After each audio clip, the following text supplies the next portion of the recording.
Hello, and my name is Peter Rushmer, and I'm your host today of a Half Dozen Things podcast.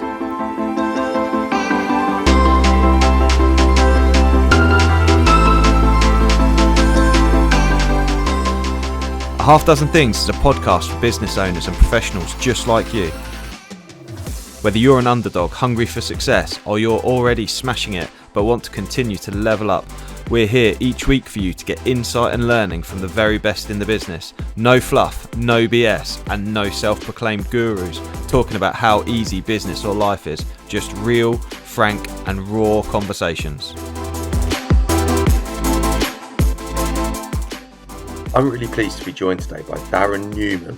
Darren has founded Low Carbon Truck Consultancy recently, and he's joining me today to talk about low carbon in transport and what the future looks like. It's a great episode, and I'm really pleased to have him with me. So tune in, hope you enjoy it, and catch you soon.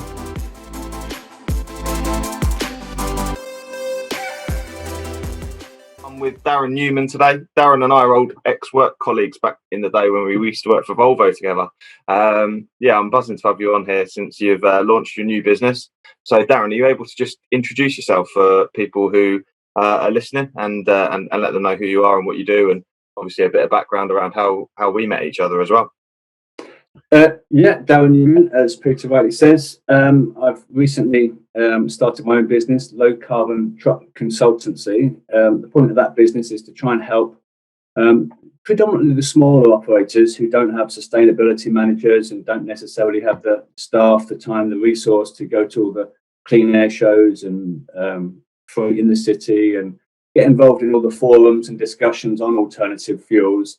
And are finding it hard to negotiate the landscape of all the different options which are available. So I set that up back end of last year. Been doing some work for some of the gas companies in terms of providing them with some strategy and insight into some of the market, and done a bit of training with them. Just starting to pick up a few customers this year, helping them with their sort of decarbonisation plans. So I really started the business, left Volvo in September last year, having spent the previous 3 years selling alternative fuels for Volvo, predominantly the LNG product, which we launched about 3 years ago now. So spent a lot of time doing vehicle trials, talking to customers, understanding what their requirements were, seeing where the vehicle fitted, monitoring the fuel, monitoring their carbon. Making sure operationally some of the constraints weren't a big problem to service levels and business. I've been in the truck business all of my life. I've worked for Mercedes, I've worked for Renault, I've worked for Volvo. I've been in marketing, I've been an engineer, I've been a product manager, I've been a sales manager, finance manager. I was doing regional sales when we first met. I think you were a dealer point manager at Peterborough. That's probably right, isn't it? That's right. We're going back a little way there. And I was coming in to see Alan, and at that point it was you were taking quite an interest in sales, which was quite unusual for a dealer point manager. And probably you had something in the back of your mind at that point where you wanted to go. But 6 months later, I think you joined the sales team, didn't you? Yeah, that's right. I think the sales side of the business was always the sexy side of the business, right? Like absolutely. The salesmen used to swan in and out when they were. I hope a few of them are listening to this. Actually, you swan in and out when they felt like it. They weren't tied to the desk, tied to their mobiles, but not tied to the desk. No, it can seem like a glamorous job from the outside, can't it? But it's definitely not. Until you get assigned a laptop and a phone and a car when you're sent out to go and make some money for the company and go and spread the word. But we spent a lot of nights driving around Lincoln and a lot of days rather driving around Lincolnshire and East Anglia. Didn't really looking for business and chewing the fat. So definitely, yeah. So I thought I really enjoyed joining the sales team. Actually, it was for me from a developmental point of view. I think I'd always worked in like an after sales environment, whether it be running workshops or running the body shop before I went to work for Volvo. And so there's something about sales. I felt like I'd never really been a salesperson or had any sales training or had any sales development. And I think the opportunity to go and give it a go and realise that actually there's no magic to selling other than just building relationships with people. Well, particularly in the transport sector. I don't know about other industries, but transport sector, it's all about those relationships, isn't it? Absolutely. You know, there's no place for, you know, these people that can sell snow to the Eskimos. You know, the transport market is a very savvy industry, and you know, there's nothing short of honesty that's going to get you through the door, and you know, and get your customers coming back. And you know, there's a lot of simple things in sales: doing what you say you're going to do, you know, under promising, over delivering. But it's yeah, you're out there on your own, really, aren't you? Sort of, you know, you're having to think on your feet, and you know, present your company and your business in the best light, and make sure you understand where the customer's coming from and what his needs are. But it's definitely, yeah. and I'm not going to labour this point too much because it's important to be positive and sort of move forward. But I think we'll have had a shared challenge, and that is that, and people will realise that if they end up going self-employed, having worked for a big blue chip company like Volvo. So when I used to work in sales for Volvo, it was just like doors would open and they would open, and I thought it might be because of me. Maybe I was just arrogant, but obviously it wasn't. It was because I was working for Volvo, right? So as soon as you go knocking on the door, it's like, oh yeah, I work for Volvo, and it was like, fine, in you come, have a cup of tea, have a cup of coffee, and everyone feels nice and warm and fuzzy because the Volvo guys come to see them. But as soon as you sort of start out on your own business, everyone's like, who? Never heard of you. What's that all about? And it can be quite hard to sort of establish it yourself. Have you sort of found that yourself, Darren, a little bit as you sort of go starting the business? Absolutely. I mean, you know, one thing you have to remember when you're working for a brand and as a sales person, you know, you're almost a one-man department in some ways. But what you can never forget is the strength of that brand, which is behind you, and that's what it is that, you know, attached to your email address and your business card and your company. You know, a lot of money and time has been spent to position that brand, and it has associations, connotations, and attachments to it, which don't belong to you, but you represent. And yeah, the second you walk away from that, or you start to do something different, then you know, you're starting at ground zero with building that brand up right from the beginning again. And you know, there's no you know, free rides in this industry. You know, it's a hard-nosed industry. It's, you know, high capital values, low margins, and it leads to a very savvy buyer. When you get to the taller end of the market, you know, you're dealing with procurement and almost soulless people that just want to take your money and discount your product without, you know, perceiving any of the value. So it's yeah, that brand. You don't realise the value in that brand until you're you know, trying to sell yourself on the back of your own brand, which needs some work. Definitely, credibility and visibility is everything, isn't it? And I think it takes time. What I've realised is you can't rush it either. It takes time to establish it. We're sort of 3 years into the journey now, and only now are people starting to understand what we do, I suppose, in the broader network. And even then, you know, there's people that I'll have dealt with regularly when I was at Volvo still have no idea who flagship partners are, for example. It's it's just part of the course, really. So okay, excellent. So tell me a bit more about the business and tell me a bit. Okay, should we start off with Vecto, because I think Vecto is kind of quite important. There's something that I spoke about quite a bit when we were together at Volvo, but it's something which I haven't really had any conversation since leaving Volvo, and obviously it's something that's going to be impacting operators over time in the near future, isn't it? And the bigger the operator, the bigger the impact at the moment. Is that right? Well, Vecto is one part, I guess, of an arsenal of tools that the authorities, the governments have to try and lead us along the road to zero emissions from road transport. And what Vecto does, in a similar way to when you buy even a house with an EPC certificate, or you buy a washing machine, or you buy a fridge or an oven, they all have these labels on them, which are efficiency labels, and you get A, B, C, D, and E. Well, that's really a similar principle that has been applied to the truck business and transport. So the manufacturers have to quote efficiency and emissions figures for each of the components which they do. And the point of Vecto is it's there to try and help operators choose the most efficient drive lines, from tyres, from axle ratios to engines, from cab types and air deflectors, and all the things that can impact your efficiency and your fuel consumption. Each of those now has a grading.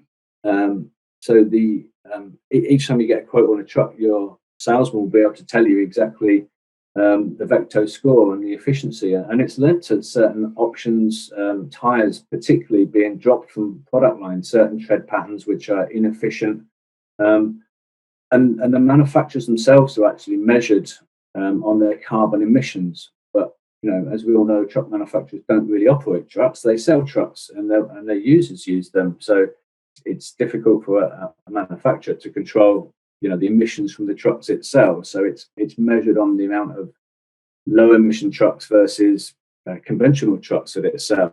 But it's one of a number of tools that are out there at the moment, and most of these tools today are they're sort of top down. They're from the government. So we've got carbon reporting, we've got Vecto, we've got sort of big climate targets, and manufacturers face fairly heavy fines for not selling green vehicles, essentially, which is why we see lots of headlines, lots of press releases about the future and electric and hydrogen and all those things, which are, possibly going to be great technologies in our industry. But I think that the willingness and the desire for manufacturers to put out information to try and, claim their part of the future does lead operators to think, some of this technology is just around the corner, where I think the reality, it takes much, much longer than we all imagine to develop the infrastructure, to develop the working practices, to develop the vehicles, to develop the options and the ancillaries and the bodywork and all of the things that go with transport infrastructure. It's more than just a truck, obviously. So the reason why all those headlines are out there is because the manufacturers are scared. I'm sorry to say that new businesses are going to come and take some of this business away. We've seen Tesla semi trucks, we've seen Nicholas, we've seen Apple cars. So we've seen big tech producing a real threat to traditional manufacturers. So manufacturers are trying to secure their future, position themselves as the pioneers in hydrogen technology and electric vehicles. But I think the harsh reality today is we've got choices to reduce our carbon, but they're not the ones that immediately spring to mind. It's not electric today. It's not hydrogen today. The amount of electric trucks in this country, heavy trucks, you can count on a couple of hands. And they're I would just say they're development vehicles, and obviously there's a place for those, but the average haulier is not going to get his hands on an electric truck. Certainly not a tractor unit. Probably, certainly not within 5 years, I would say. And hydrogen, you could double that time frame. There's a hell of a lot of financial and technical barriers before those technologies become a reality and replace the bulk of the internal combustion engines that we use today. So I think the future is uncertain. What we do know is we have to reduce carbon. We have to reduce our impact, on the planet of transport. And often I think if you read the press, you can see technology A versus technology B, and everyone likes to present these things as a winner takes all. But the reality is it's going to be, there is nothing as flexible, as energy dense, portable, easy to use as diesel in the future. So, we are going to see application specific fuel. We're going to see one application in one area using one solution, and a similar application just because of geography using a different solution, or two different industry types. So that it'll be horses for courses, really. It'll be application specific fuel and technology, depends on how close you are to the electric grid, how far you're going, what your daily radius is, what you're carrying, and also what area your business is in, because there are opportunities within the decarbonisation sort of arena to make more circular economies, especially in agricultural areas and things like that. So a lot of customers in the agricultural business are producing energy, which at the moment, some of it's going to heat, some of it's going to power, and some of it's going to transport. So, there are those circular economy opportunities in certain businesses and industries as well. And as long as we don't start thinking one size is going to, fit all, and looking, what the solutions for our industry are, then that's really the way it's going to go. Yeah, absolutely. I see regularly the debates on various social media channels around what the next fuel's going to be, and it's quite interesting to see, or to you reiterate the point of view, which is that it's going to be a horses for courses type of scenario where there's going to be various alternative fuels potentially, and each will have their merits dependent on the operation of the business. Yeah, is that sort of the absolutely. A versus B reads well in the press, doesn't it? It's we like a bit of competition. We like our to support our own teams and our own brands, and that's part of why I started Low Carbon Truck Consultancy, was to provide independent advice. I've worked for manufacturers, I've seen different technologies, I've trialed different technologies, I know what's in development in the future, I know how long it takes to develop a product and bring it to market. And I wanted to help operators understand that landscape and give them an independent point of view, because we've both been salesmen. You tell the truth, and you like to think so. You don't always tell the whole truth, though, do you? And obviously, you're getting commission based on selling a brand and selling a product, and that's what pays your wages. So it's very difficult to be impartial as a salesman. I think you make an absolutely vital point as we sort of move on to the next bit, which is essentially talking about because I think it's an awesome offer that you've got, and I think there should be operators out there jumping hand over fist to speak to you about it. But any operators, anyone operating vehicles that are listening, we know you're savvy buyers, but just to sort of reiterate that that salesman for one of the manufacturers is probably giving you some BS to help sell their product because that's what they're getting paid to do. Whereas the benefit of what you're offering is essentially impartiality, isn't it? So you're able to educate an operator on reducing their carbon and what different solutions are out there, but also help to calculate what may be the best solution for them. Is that the sort of right idea there, Darren? Absolutely. Decarbonisation is a journey. It starts with understanding where you're starting from, which is a great place to understand when you're going on a journey. So always the first part of decarbonisation is to measure where you are today, measure your fuel consumption, your annual fuel bills. It's quite easy to work out your current carbon emissions. You just look at how much you've spent on fuel, work out what that is in litres, and multiply it by the relevant factors for that fuel. And each fuel has got an emission factor of how much carbon it puts out, and all that information is published by the government each year. So calculating your current position is always the first thing to do. Then once you've got your existing carbon footprint established, the next thing to look at is efficiency. Any changes you can make in efficiency of your operation translate into new technology, and they also translate into bottom line profit for your business. So efficiency is always the next step before we even talk about which fuels are going to work, which technologies are going to work.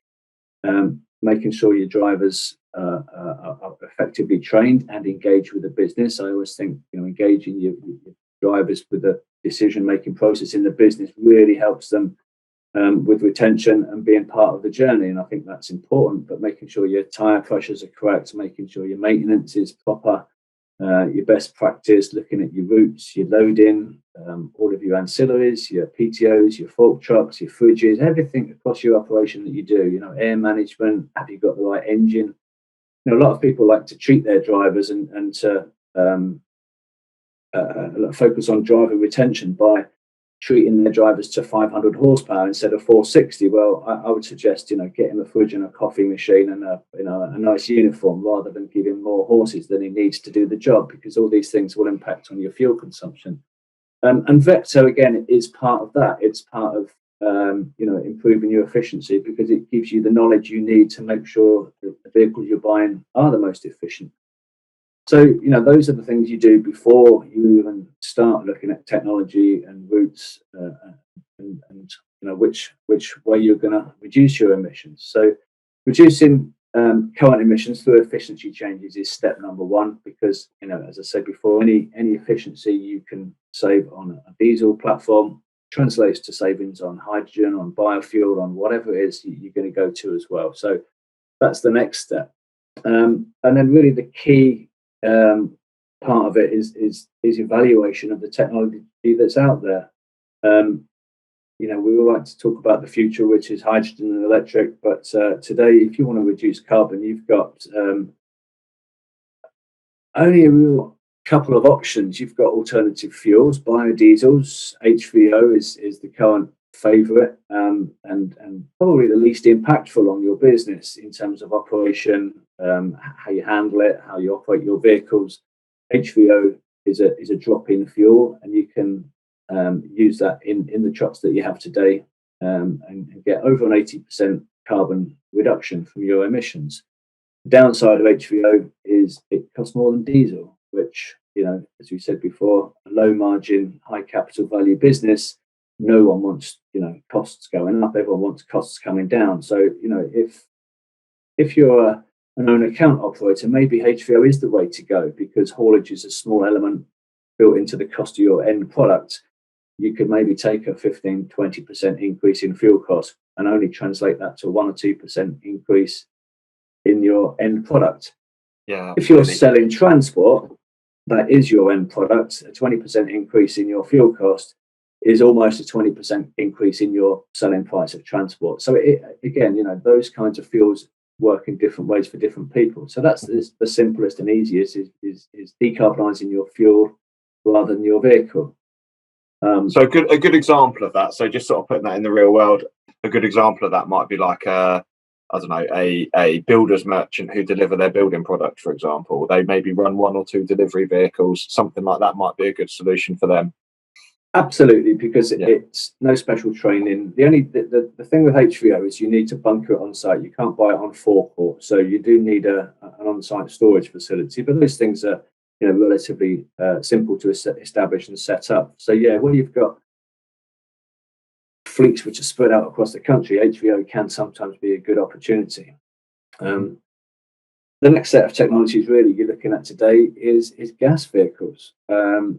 CNG, LNG, bio-LNG or bio-CNG or biomethane, a number of different ways of referring to it. But gas vehicles are available from not all the manufacturers, but certainly 3 of them. There are different technologies out there. There are spark ignition vehicles, there are compression ignition vehicles, each with their pros and cons. A spark ignition vehicle, arguably running on CNG, is easier to refuel.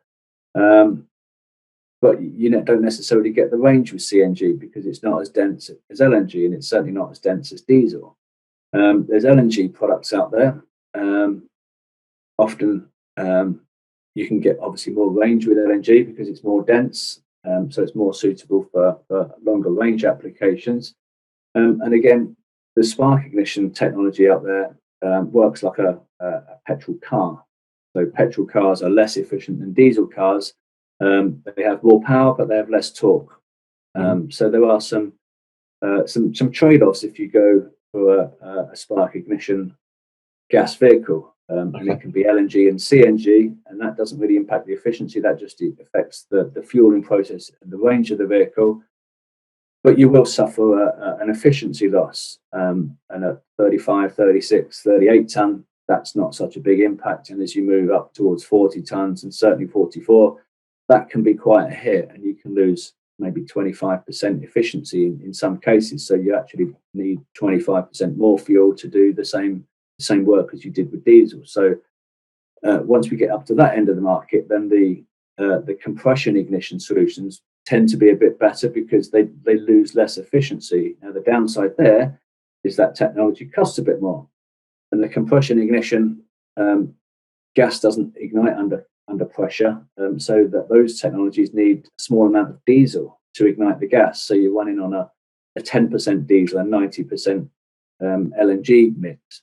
But what you get there is a truck which is within a couple of percent as efficient as your diesel truck, so you don't need any more fuel, and you get the full torque of a diesel truck as well, which with a spark ignition, you tend to lose some torque. So, if you've got an intense operation doing big mileage or doing heavy weight, if you've got double deck trailers, for example, or if you're in a hilly area, all those things can have an impact on the efficiency of some of these solutions. So gas has some complexities with it, but the big attraction, obviously, massively reduced CO2 if you're using biomethane, and reduce cost because the government have put a fuel duty incentive onto biomethane and at the moment natural gas, but there is discussion about that coming away because natural gas itself will only save you between 10 and 20% CO2, which is okay. Don't get me wrong; it's a positive saving. But when we get to biomethane and biogas, those savings are again plus 80%, depending on a number of different factors. But that's big carbon savings when we use biomethane. So there's a 50% reduction in fuel duty on gas compared to diesel. So you pay a lot less per what you actually buy in kilograms, not in liters, which is another part of the fun, really. You've got two fuels. All part of the fun calculations. You've got your fuel is a different type of fuel. It's in a different medium. You don't buy it in a different unit. So the maths can get really exciting really quickly, and sometimes it blows people's minds. So a big part of my business is helping operators calculate the total cost of ownership, the return on investment, and I've built a calculator now which you can put in different makes of vehicles, different technologies of vehicles, different fuels. You put in your fuel cost, your AdBlue cost, your mileage, all of these things, and it includes the additional maintenance costs which some of these trucks have, and it includes all costs and works out the total cost of ownership, return on investment, cash flow, and obviously fuel consumption, fuel cost, and importantly CO2 emissions. So that for me is a big sort of USP of my business. All of the sales people out there will have access to their brand calculator, but it will only calculate their technology. And how good the salespeople are at using that will depend on how much practice they've had. So I was involved in developing the calculator for Volvo, which took a long time because the Swedish they sent the calculator over and it was in liters per 100 kilometers and it was all in metric units. I sent it back and said, no, we work in miles per gallon in the UK. So then they sent it back, assuming we measured our distance in miles. So it took 9 versions before they understood that we bought our fuel in litres, we measured our distance in kilometres, yet we measured our fuel consumption in miles per gallon, and we bought our AdBlue in metric, and they scratched their head and did what I asked eventually. But it's it does make me chuckle because only last week one of my team members, I asked them to do a calculation, like a fuel consumption calculation. I was like, yeah, distance is measured in kilometres, but fuel's measured in miles per gallon. And literally it just blew their brains. We had 3 or 4 iterations before that happened. And this is a very intelligent person just outside of the transport sector. It is very interesting how we approach these calculations in the sector. It is. It makes me laugh. And people ask me, well, how many miles per kilogram does it do? And we're mixing imperial and metric units together to make new combined units, which no one's ever invented before. And the ways in which people measure fuel consumption of gas vehicles gets very interesting. And as I say, we're converting from metric to imperial on the fuel and back and forth on the distance as well. And you can lose a little bit in translation if you use a slightly different number of decimal places to me. And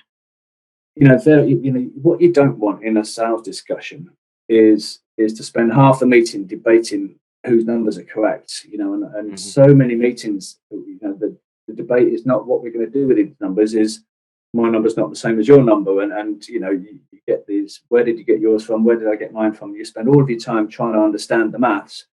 And then the meeting finishes and you say, oh, yeah, what were we going to do? And it's so, that's a big part of my offer is helping people understand the costs and what the expected performance of each of these trucks could be. And also, from an operational point of view, what are the constraints? They are different to fuel. You don't buy the fuel in the same place. There is less options for fueling. So different things need to be understood within your business. Your transport office needs to, route plan differently with the gas vehicle and things like that. So, the operational things, best practice, how to handle it, and you talk about gas and it's alien to people. And I've been into transport yards before, and I've seen drivers huddled around YouTube videos watching LPG vehicles explode, and they're going to say, "Is this what's going?" No, and I said, "That's LPG. This is LN."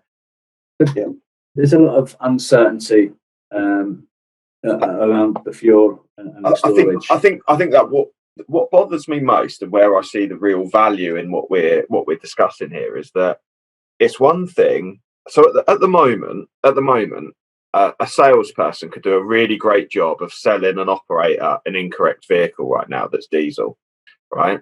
And the issue is they've maybe invested in the wrong vehicle. It's maybe not got the fuel consumption they hoped for, and maybe the dealer's not giving them the support they need. But it's not going to kill their business. No, and they can find another home for it if it's really bad. Exactly, and they can sell it on. And I think the challenge now, particularly, maybe not so much with the bigger operators who are able to dip their toe in the water and be able to demonstrate these vehicles over a period of time, because the manufacturers are jumping over themselves to be able to demo their vehicles with the Eddie Stobarts, the DHLs, the really, really big operators like Maritime, for example, or whoever it may be. And I'm not knocking those companies at all, because that's fantastic. But for the family-owned operator that's the backbone of the transport industry, which is the people that I like to try and help, there's a potential that a manufacturer salesperson is able to go in, do a really great job, and actually they could really cripple a business by selling them the wrong product and dance off into the sunset with their commission. I'm not saying that all salespeople would be like that, but there is that potential, right? It's about the living with the product moving forward. Absolutely, and as you rightly say there, there's people in the big fleets that are right into this. They're on all the committees. They're part of Low Carbon Vehicle Partnership, or ZEMO as they're called. They go to all the shows. They get access to the demos, as you correctly say, and they can become real experts in the field. And there's some pretty smart people in those organisations. And I'm not saying there's not smart people in the small organisations, but many small organisations, everyone has 2 or 3 hats to wear.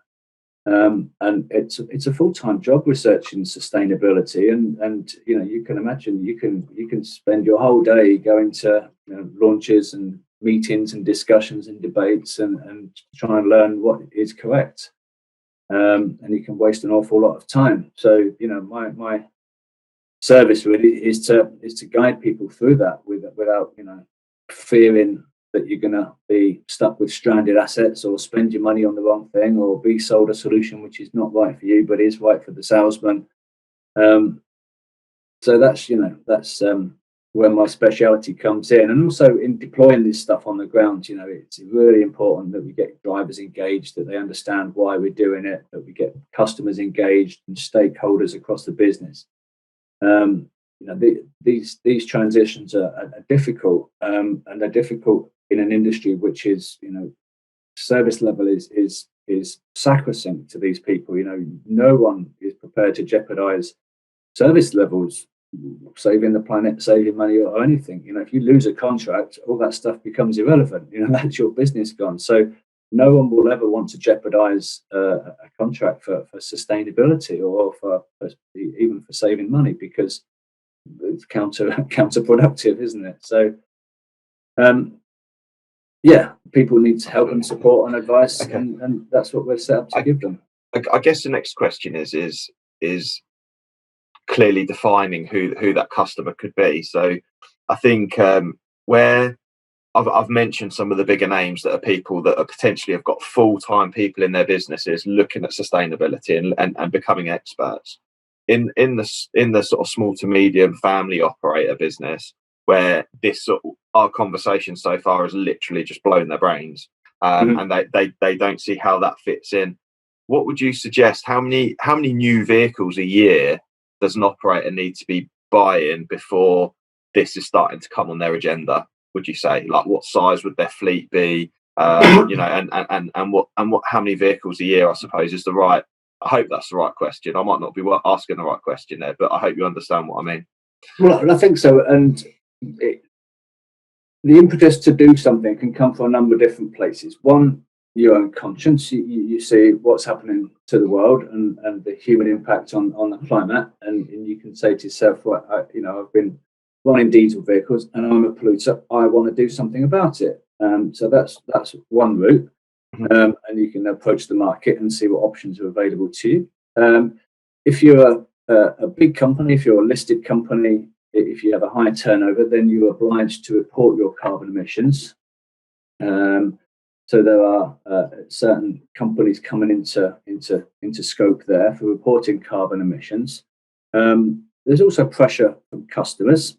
Many big brands these days, we see it every day on the news, such and such a company is committed to be net zero by 2030, 2040, 2050, whenever it is.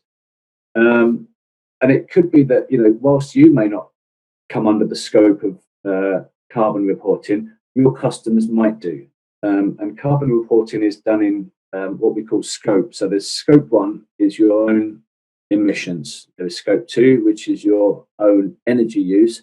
And there's this massive area called scope 3, and that's any emissions that are caused because of activities of your business, and they're third-party emissions. So if you're hauling even a small amount of goods for a big brand, you are part of that big brand's scope 3 emissions. So, any day, you could get that call, that knock on your door.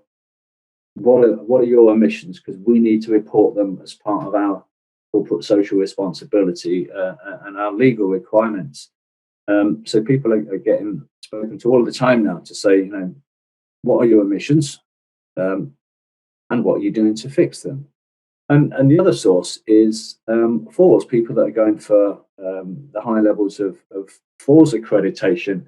Again, part of that is you need to investigate the options to make your business sustainable, and you need to understand what those options are.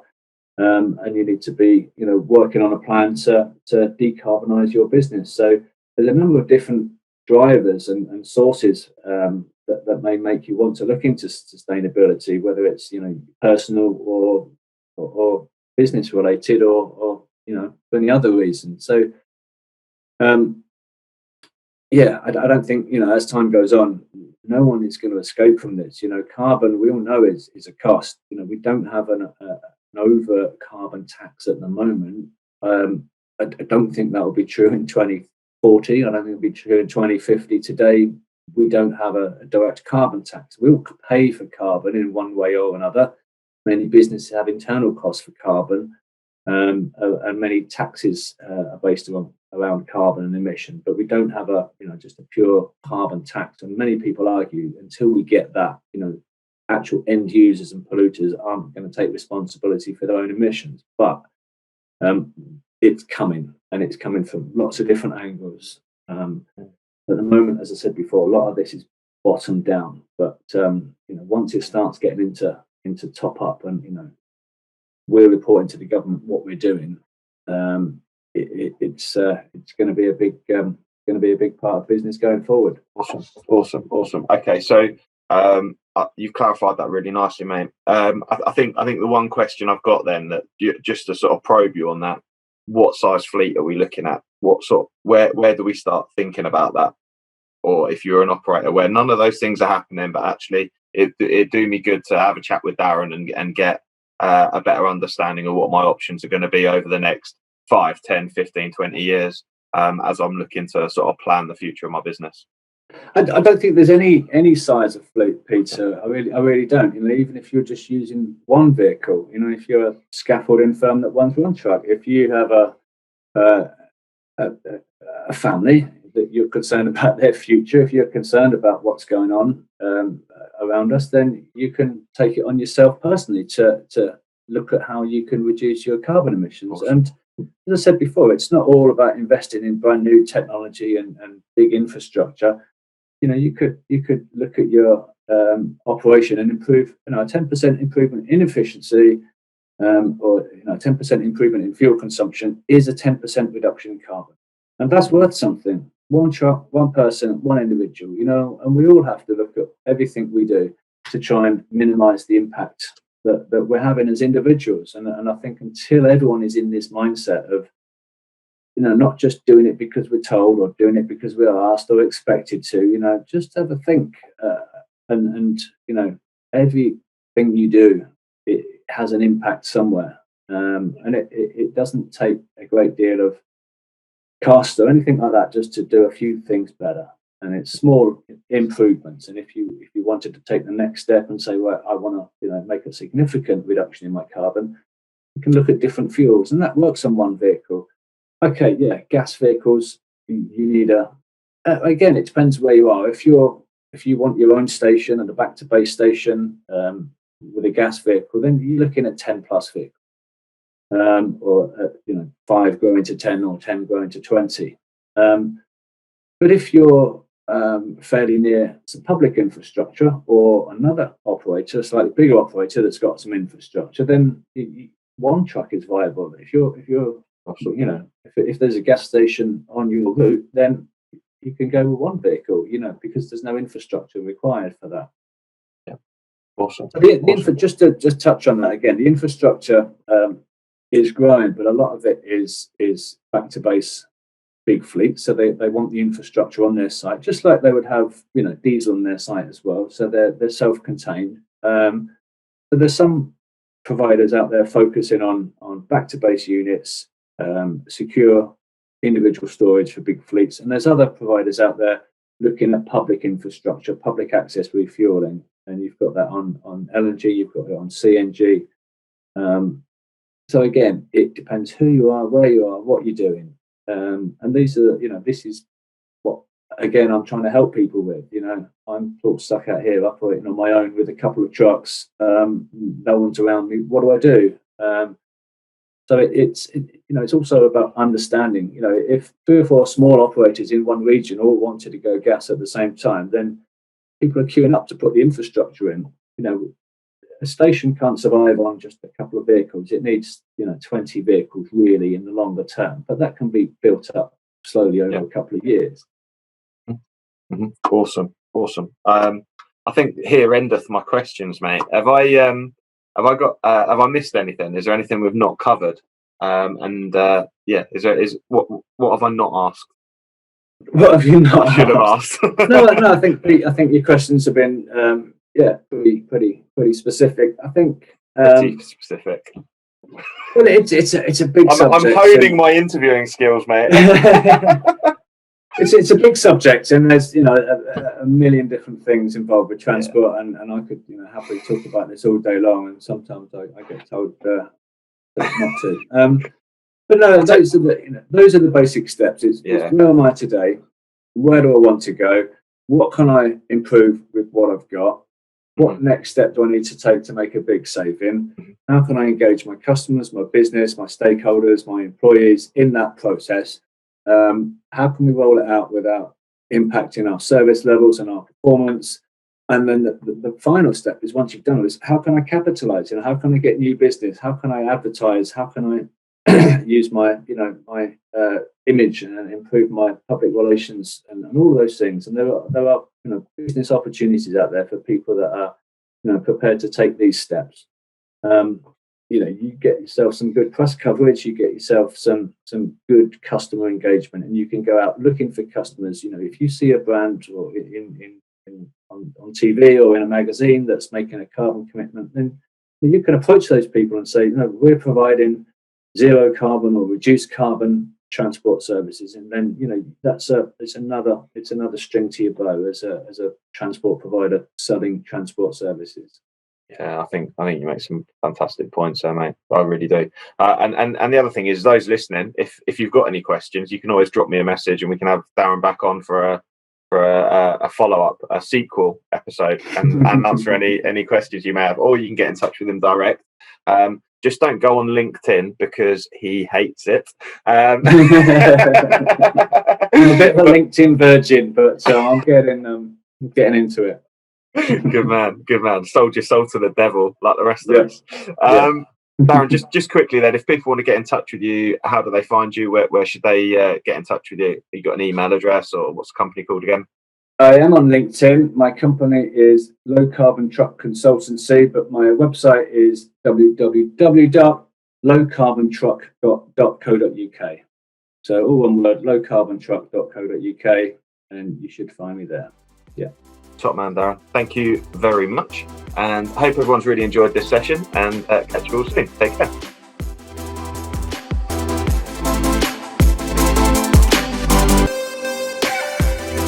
I really hope you loved today's episode, and if you did, please make sure you subscribe and listen out for future episodes too. Please do share it across your social media channels. We hope to reach more and help more people. If you want to find out more about me, my name's Pete Rushmer. You'll find me across any social media channel and my business Flagship Partners, and we're your partners in success across your business. Thank you. See you again soon.